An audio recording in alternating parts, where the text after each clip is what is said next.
Alrighty, thank you, Brian. Today's weather might be a good opportunity to stay in later tonight, reflect, and meditate. We've been showcasing the benefits of meditation and yoga for the last few months, but there's still maybe some things stopping you from getting started.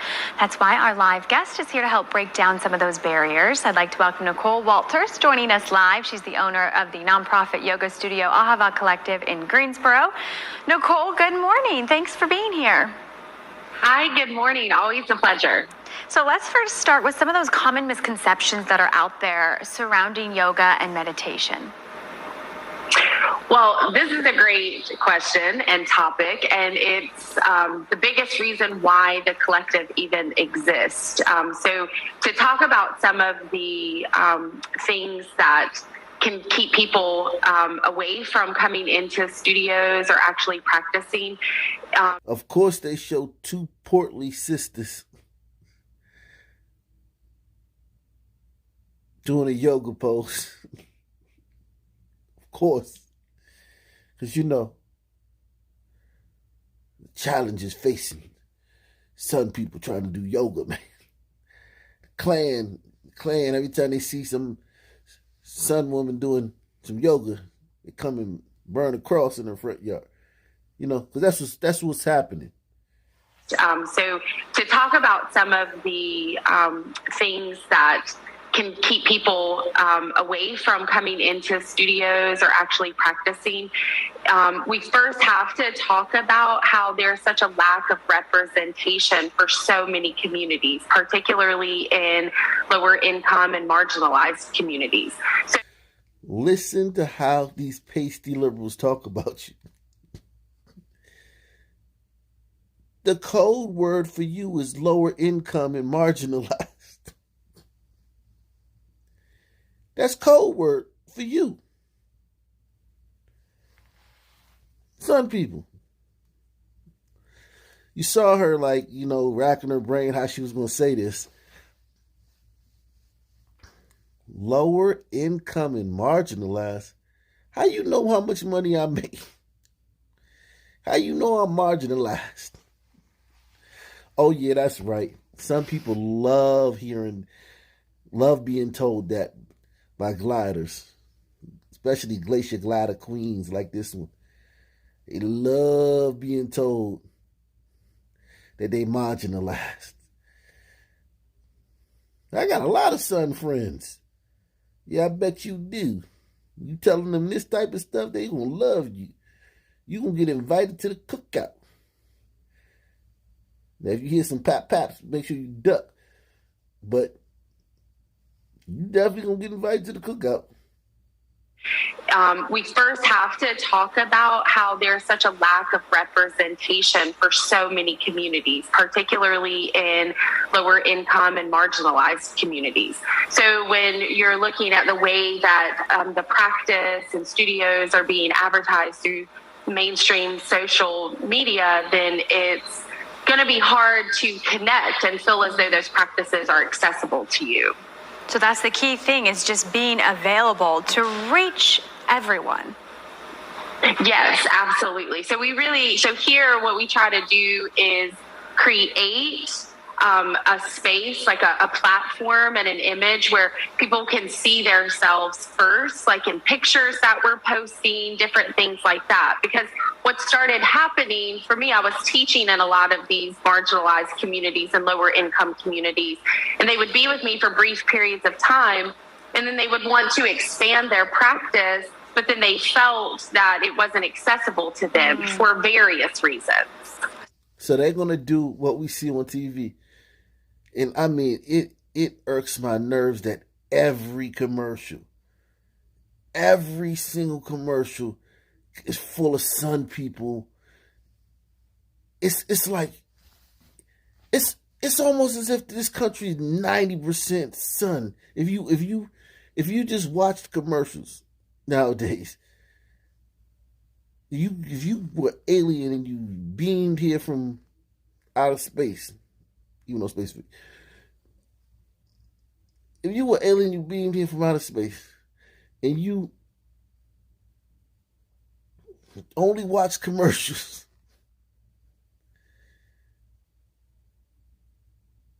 Oh my God, you would have a terrible representation of what this country was. All you see in commercials is fat sun women and nappy-headed mulattoes. The mulatto always got a nappy afro.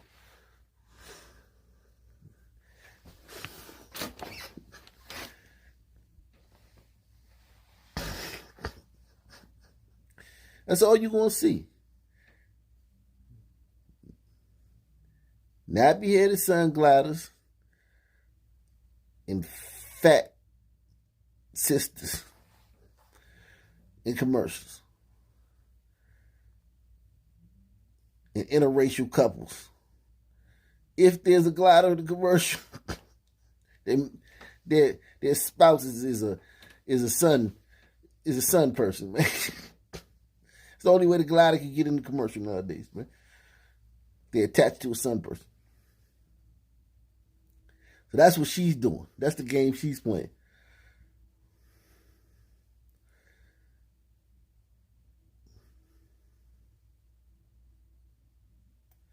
So she's going to post a bunch of pictures, sun people doing yoga in her yoga studio. So you come in there and you think, dang, this the hood, the hood yoga.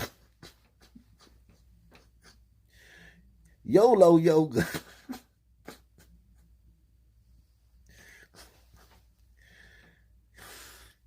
Yoga angster. Yo gangster. This is yo gangster, man.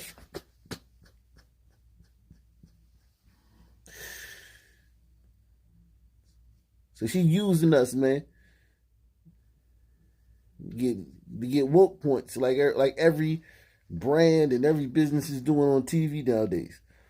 Like in pictures that we're posting, different things like that. Because what started happening for me, I was teaching in a lot of these marginalized communities and lower income communities, and they would be with me for brief periods of time, and then they would want to expand their practice, but then they felt that it wasn't accessible to them for various reasons.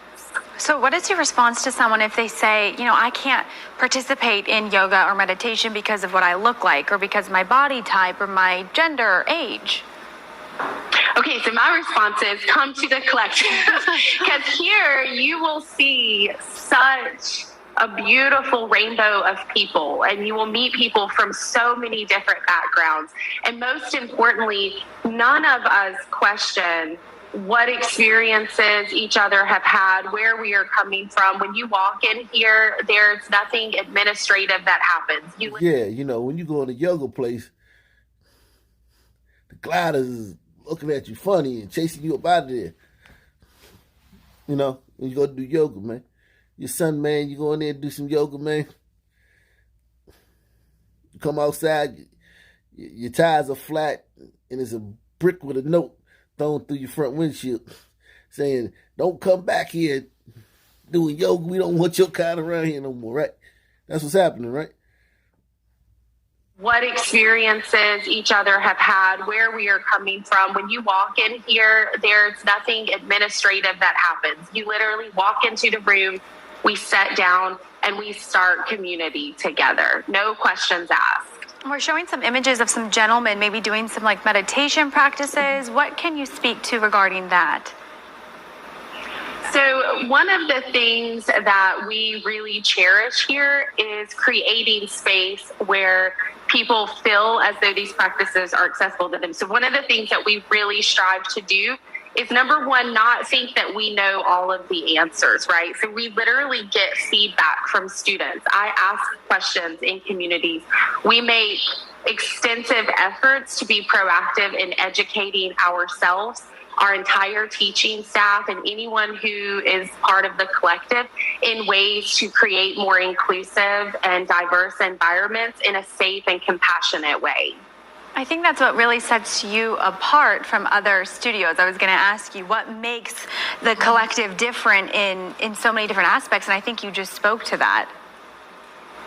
Yes, absolutely. I mean, it's definitely what we pride ourselves in. And like I said, we don't ever claim to have the answers to everything, but what we do claim is that we are 100% dedicated to continue to grow and learn and create space for everyone. I truly believe that there is a place for each of us, and that might look different for different people. And for here, we just want to come together in community and create space. So regardless of how much money you make, regardless of what you've done, where you... Why they keep showing some people, whatever they talk about being broke. They know.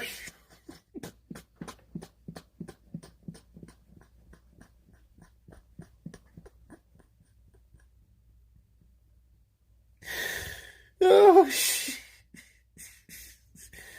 Oh, you imagine what these liberals like around the kitchen table, man? The dining room table, man. These liberals, when they talking when nobody's around, man. No, some people around, man.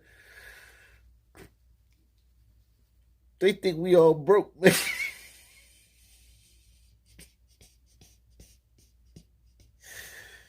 Man. Y'all done did the number on them, man. They think we all broke, man. They think 9 times out of 10 somebody come in this yoga studio, they broke. They probably got, when a sub person coming in, they probably tell them, look, if you don't have enough money to pay for the fee, don't worry about it. You're like, huh? We understand. Everyone can't afford to pay for the yoga studio. So we have payment plans. Like, what? I understand. I mean, I know you don't have any money. I know. There's nothing to worry about, Kentavious. I understand. Wait, how'd you know my name was Kentavious? Look, I just want you to know that you're accepted and everyone here is happy to have you here. So, we have some air fried chicken. We fried it in the air. We fried it in the air fryer. You can go and get you a piece of that before you start. And we have a red tea back there. It tastes just like Kool-Aid, and if there's not enough sugar, we have sugar packets over there, and you can put as much sugar in your tea as you want. Like, this is embarrassing how some people have represented us to these liberals, the way they just feel like this is what they think about us, man. Thanks to you sons, you sisters, and you son liberals. And like I said, we don't ever claim to have the answers to everything. But what we do claim is that we are 100% dedicated to continue to grow and learn and create space for everyone. I truly believe that there is a place for each of us, and that might look different for different people. And for here, we just want to come together in community and create space. So regardless of how much money you make, regardless of what you've done, where you've been, your size, anything at all, the color of your skin, we are all here together just trying to form union and create space where we can practice without any judgment or concern. Nicole, thank you so much for what you do and for joining us here on the Local Vibe. We'll see you next Monday. And you can learn more about her studio at ahava-collective.com. The website's on your screen now. Or walk in, take a visit there. It's on South Meadow Street in Greensboro. I like to say, if you need to call me and scream, even, if that's what you feel like you need at the moment. Gingy Maloney already busy in her new role with Detroit Police as a homicide support specialist, a first of its kind at DPD.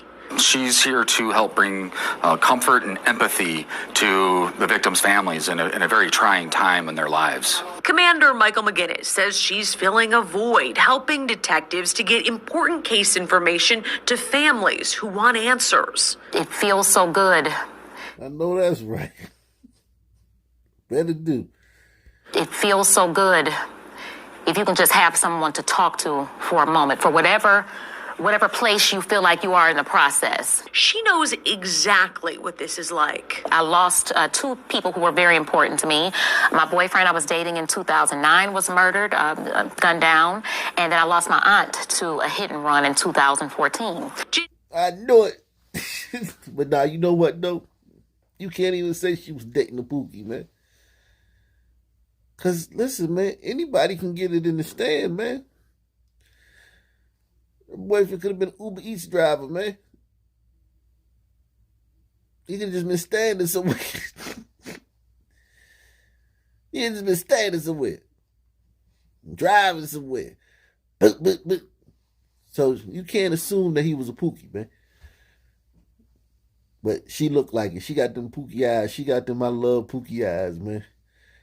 I can spot these sisters a mile away, man. She'd give me a chance, man. She'd give Brian a chance. I know it. If her brother wasn't married, she would give him a chance, man. She got them eyes where she looked like she'd give brother a chance, man. My boyfriend I was dating in 2009 was murdered, gunned down, and then I lost my aunt to a hit and run in 2014. Gingy, who worked for years at Crime Stoppers, understands when cases go unsolved, the grieving lingers. Detroit police, of course, need your help solving these cases. That's why they launched Rewards TV. It's a website that will highlight different cold cases, asking you for tips. It's sharing information with the public that can help us close cases. There is not a case too cold that families can't call about. She gets it. Both the murder of her former boyfriend and the hit-and-run death of her aunt are still open cases here at DPD. There are hardworking men and women working these cases here in Detroit every day, and that's something that I want to be sure that I'm conveying to the families as well, that please don't feel like you're by yourself. Reporting downtown Detroit, Jessica Dupnack, Fox 2 News.